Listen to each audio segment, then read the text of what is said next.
అందరికీ నమస్తే. మా మేనత్త వచ్చింది పేపర్లు ఇవ్వాలి. మేనత్త అంటే ఓలామే మా తాత బిడ్డ కల్వకుంట్ల కవితమ్మ. ఏమంటుంది? బీఆర్ఎస్కు సినిమా ముందుంది. నువ్వు ఉవ్వలు ఇచ్చిపెట్టినా కానీ, రేవంత్ రెడ్డి ఇచ్చిపెట్టినా, అటుపోతే బండి సంజయ్ లేకపోతే ఇంకో బీజేపీలో వాళ్ళు ఇచ్చిపెట్టినా కానీ కల్వకుంట్ల కవితమ్మ మాత్రం బీఆర్ఎస్ పార్టీని ఇచ్చిపెట్టే కాలం లేదు. ఈ ఏడలా ఇచ్చిపెట్టనట్టే ఉంది. పాడైపోను. మరి ఏ గడియలో జాయిన్ అయిందో, ఏ గడియలో బయటికి వెళ్ళిందో కానీ అమ్మర కొడుక ఇటువంటి మనిషి ఉండొద్దేమో. పాడైపోను. బీఆర్ఎస్కు సినిమా ముందుంది. మున్సిపల్ ఎన్నికలకు ట్రైలర్ మాత్రమే అంటిది. మున్సిపల్ ఎన్నికలకు ఇది ట్రైలరే, ఇంకా అసలు సినిమా ముందలున్నది. ప్రత్యామ్నాయం లేకనే కాంగ్రెస్ కోట్లేస్తున్నాడు. అమ్మర కొడుకు ప్రత్యామ్నాయం లేకనంట కాంగ్రెస్ కోట్లేస్తున్నాడు. అంటే ఇప్పుడు ఏది అపోజిషన్ పార్టీలో బీఆర్ఎస్ ఆయమన్నది కాదు, బీజేపీ ఆయమన్నది కాదు.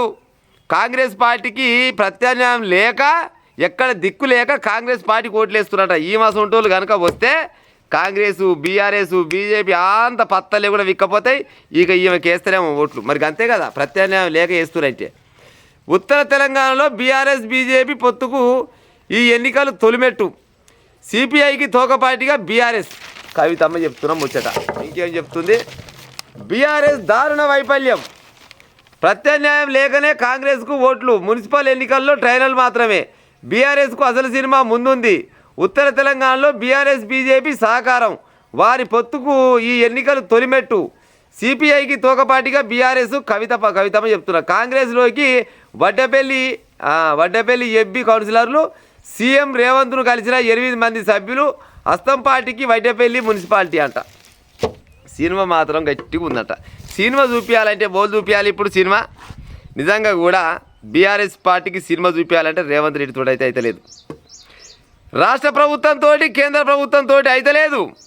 ఒకరితోటి అవుతుంది. ఆ ఒక్కరు పోలంటే బరాబరుగా కవితక్కతోటి అయితే పక్క అవుతుంది. బీఆర్ఎస్ పార్టీకి సినిమా చూపించాలంటే పక్క కేసీఆర్ గారి స్వయాన బిడ్డే కల్వకుంట్ల కవితమ్మ గారితో మాత్రం అవుతుంది. కేంద్ర ప్రభుత్వంతో కాదు, రాష్ట్ర ప్రభుత్వంతో అసలే కాదు.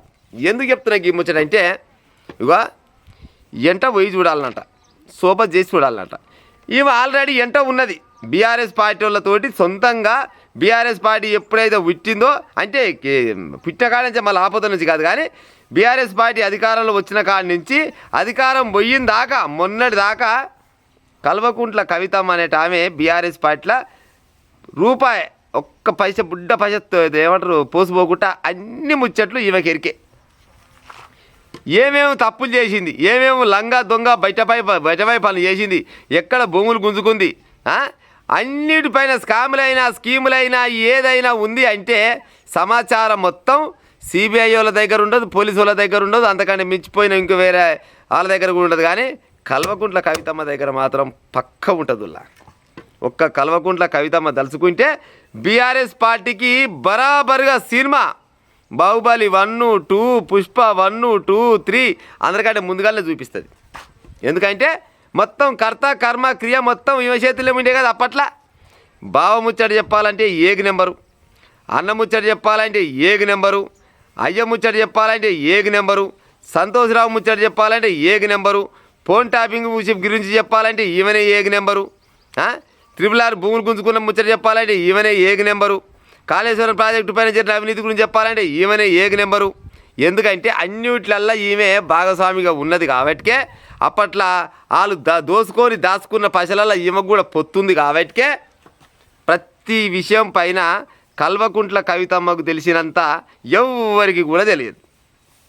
అందుకోసం నేను ముందుగానే చెప్పిన, రేవంత్ రెడ్డి అయినా, నరేంద్ర మోడీ అయినా, కేంద్ర ప్రభుత్వం, రాష్ట్ర ప్రభుత్వం కేసీఆర్ అవినీతులు మొత్తం బయటపడాలంటే మీరు ఫస్ట్ పోలీసు వాళ్ళు, సిబిఐ వాళ్ళ దగ్గర కాదు పోయేది.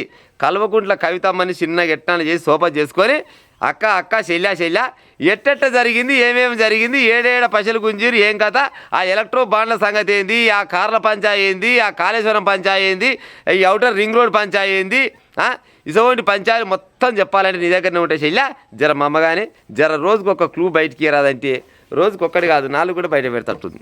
ఎందుకంటే పాపం బీఆర్ఎస్ పార్టీకి చాలా రకాలుగా సేవలు చేసిందట.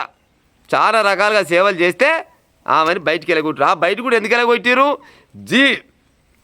జీ హుజూర్ అనలేదంట. ఈమె జీ హుజూర్ అనలేదంట, క్యా హుజూర్ అన్నదంట. ఏది కేసీఆర్ దగ్గర పోయి అయ్యా నీ బాంచనాన్ని చేయిలు పట్టుకోలే, ఏం సంగతి కేసీఆర్, ఏం చేస్తున్నావు, ఏం కథ కేటీఆర్ అని నిలదీసినందుకు ఇవాళ బయటకు వచ్చిందట. ఆమె ఏమేమి నిలదీసింది, ఎందుకు నిలదీసింది, మొత్తం కుల్లా కల్వకుంట్ల కవితమ్మ దగ్గర అంత సమాచారం ఉంటుంది.